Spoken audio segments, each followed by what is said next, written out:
हजरत अब्बास रज़ी अल्लाह तआला अन्हु कहते हैं कि हज़रत नबी करीम सल्लल्लाहु अलैहि वसल्लम इस दुनिया में तशरीफ लाए तो आपकी अनवाल नाल कटी हुई थी। अनवाल नाल का मतलब ये है कि जैसे जब बच्चे पैदा होने के बाद ये दाइयाँ काटती हैं। आप खतरा शुदा पैदा हुए। अब्दुल मुतलिब ये देखकर बेहद हैरान हुए और खुश भी। वो कहा करते थे, मेरा बेटा निराली शान का होगा। आपकी पैदाइश से पहले मक्का के लोग खुश्क साली और कहत का शिकार थे, लेकिन जो ही आपकी दुनिया में तशरीफ लाने का वक्त करीब आया तो बारिशें में शुरू हो गई और खुश्क साली दूर हो गई, दरख्त हरे भरे हो गए और फलों से लद गए। जमीन पर सब्जा नजर आने लगा। पैदाइश के वक्त आप अपने हाथों पर झुके हुए थे, सर आसमान की तरफ था। एक रिवायत के अल्फाज ये हैं कि घुटनों के बल झुके हुए थे, मतलब ये कि सजदे की हालत में थे। आपकी मुट्ठी बंद थी और शहादत की उंगली उठी हुई थी, जैसा कि हम नमाज में उठाते हैं। हजूर अनवर सल्लल्लाहु अलैहि वसल्लम फरमाते हैं, जब मेरी वालिदा ने मुझे जन्म दिया तो उनसे एक नूर निकला। इस नूर से शाम के महलात जगमगा उठे। आप सल्लल्लाहु अलैहि वसल्लम की वालिदा सैयदा आमना फरमाती हैं, मुहम्मद सल्लल्लाहु अलैहि वसल्लम की पैदाइश के वक्त जाहिर होने वाले नूर की रोशनी में मुझे बसरा में चलने वाले ऊँटों की गर्दनें तक नजर आई। इलामा सहली रहमतुल्लाह ने लिखा है, जब आप पैदा हुए तो आपने अल्लाह की तारीफ की। एक रिवायत में ये अल्फाज आए, अल्लाहु अकबर कबीर व हम्द कसीर व सुभानअल्लाह बकरातम व असीला। अल्लाह ताला सबसे बड़ा है, अल्लाह ताला की बेहद तारीफ है और मैं सुबह शाम अल्लाह की पाकी बयान करता हूँ। आपकी विलादत किस दिन हुई? इस बात पर सबका इत्तेफाक है, वो पीर का दिन था। आप सुबह फजर तुलू होने के वक्त दुनिया में तशरीफ लाए। तारीख पैदाइश के सिलसिले में बहुत से कौल हैं। एक रिवायत में 12 रबी उल अव्वल को पैदा, एक रिवायत 8 रबी उल अव्वल की है, एक रिवायत 2 रबी उल अव्वल को पैदा हुए। इस सिलसिले में और भी बहुत सी रिवायत है। ज्यादातर मोरखीन का ख्याल है आप 8 रबी उल अव्वल को पैदा हुए। तकवीम के तरीके के हिसाब से जब तारीख निकाली गई तो 9 रबी उल अव्वल निकली। मतलब ये कि इस बारे में बिल्कुल सही बात किसी को मालूम नहीं। इस पर सबका इत्तेफाक है कि महीना रबी उल अव्वल का और दिन पीर का। ये भी कहा जाता है कि आपको पीर के दिन ही नबूवत हुई। पीर के रोज ही आपने मदीना मुनव्वरा की तरफ हिजरत फरमाई और पीर ही के रोज आपकी वफात हुई। आप आमुल फिल्म में पैदा हुए, यानी हाथियों वाले साल। इस साल को हाथियों वाला साल इसलिए कहा जाता है, अब्राहा ने हाथियों के साथ साथ मक्का मुकर्रमा पर चढ़ाई की थी। आपकी पैदाइश इस वक्त के कुछ ही दिन के बाद हुई थी। वाकया कुछ इस तरह है, इब्राहा यमन का ईसाई हाकिम था। हज के दिनों में इसने देखा कि लोग बैतुल्लाह का हज करने चाहते हैं। इसने अपने लोगों से पूछा, ये लोग कहाँ जाते हैं? इसे जवाब मिला, बैतुल्लाह हज करने मक्का जाते हैं। इसने पूछा, बैतुल्लाह किस चीज का बना हुआ है? इसे बताया गया पत्थरों का। इसने पूछा, इसका लिबास क्या? बताया गया, हमारे यहाँ से जो धारीदार कपड़ा जाता है, इससे इसकी पोशाक तैयार होती है। अब्राहा ईसाई था। सारी बात सुनकर इसने कहा, मसीही कसम, मैं तुम लोगों के लिए इससे अच्छा घर तामीर करूंगा। इस तरह इसने सुर्ख, सफेद, जर्द और स्याह पत्थरों से एक घर बनाया। सोने और चांदी से इसको सजाया। इसमें कई दरवाजे रखवाए, इसमें सोने के पत्थर जुड़वाए, इसके दरमियान में जवाहिर लगवाए। इस मकान में एक बड़ा स्याह याकूत लगवाया, पर्दे लगवाए, वहाँ खुशबुएं सुलगाने का इंतजाम किया। इसकी दीवारों पर इस कदर मुश्क मला जाता कि वो स्याह रंग की हो गई, यहाँ तक कि जवाहिर भी नजर नहीं आते थे।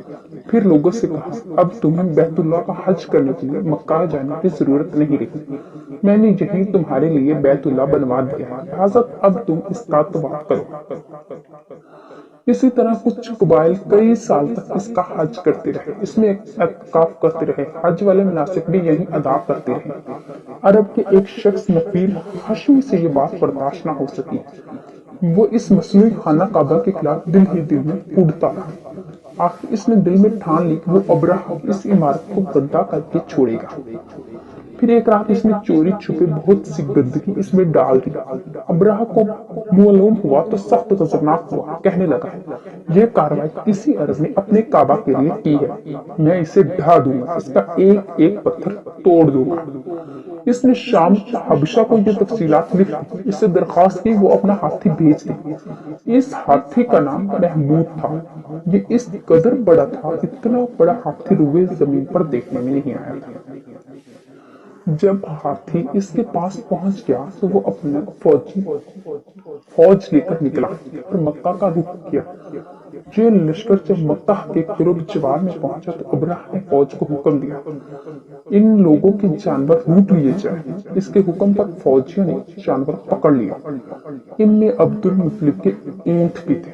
नफील भी इस लश्कर में अब्राह के साथ मौजूद था और ये अब्दुल मुतलिब का दोस्त था। अब्दुल मुतलिब इससे मिले, ऊंटों के सिलसिले में बात की। नफील ने अब्राह से कहा, कुरैश का सरदार अब्दुल मुतलिब मिलना चाहता है। ये शख्स तमाम अरब का सरदार है, शर्फ और बुजुर्गी इससे हासिल है, लोगों में इसका बहुत बड़ा असर है, लोगों को अच्छे अच्छे घोड़े देता है, इन्हें अतियात देता है, खाना खिलाता है। ये गोया अब्दुल मुतलिब का तारुफ था। इब्राहिम ने इन्हें मुलाकात के लिए बुलाया।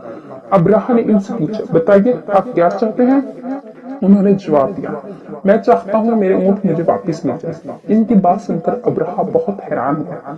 इसने कहा, मुझे तो बताया गया था कि आप अरब के सरदार हैं, बहुत इज्जत और बुजुर्गी के मालिक हैं, लेकिन लगता है मुझसे गलत बयानी की गई, क्योंकि मेरा ख्याल था आप मुझसे बैतुल्लाह के बारे में बात करेंगे, जिसको मैं गिराने आया और जिसके साथ आप सबकी इज्जत वाबस्ता है, लेकिन आपने तो सिरे से इसकी बात ही नहीं की और अपने ऊंटों का रोना लेकर बैठ गए। ये क्या बात हुई?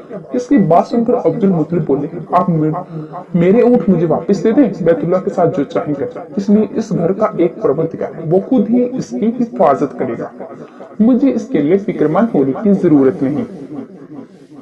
इनकी बात सुनकर अब्राह ने हुक्म दिया, इनके ऊंट वापस दे दीजिए।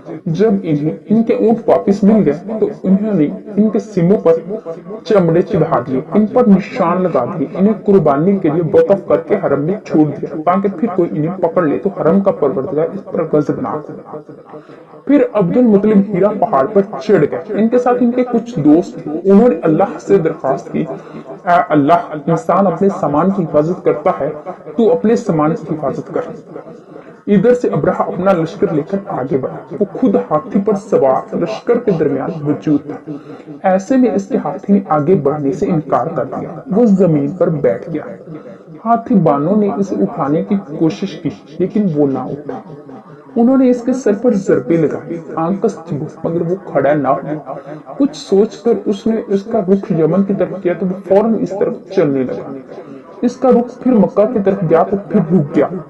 हाथी बानों ने यह तजर्बा बार बार किया। आखिर अब्राह ने हुक्म दिया, हाथी को शराब पिलाई जाए, ताकि नशे में इसे कुछ होश न रहे और हमें इसे मक्का की तरफ बढ़ा सके।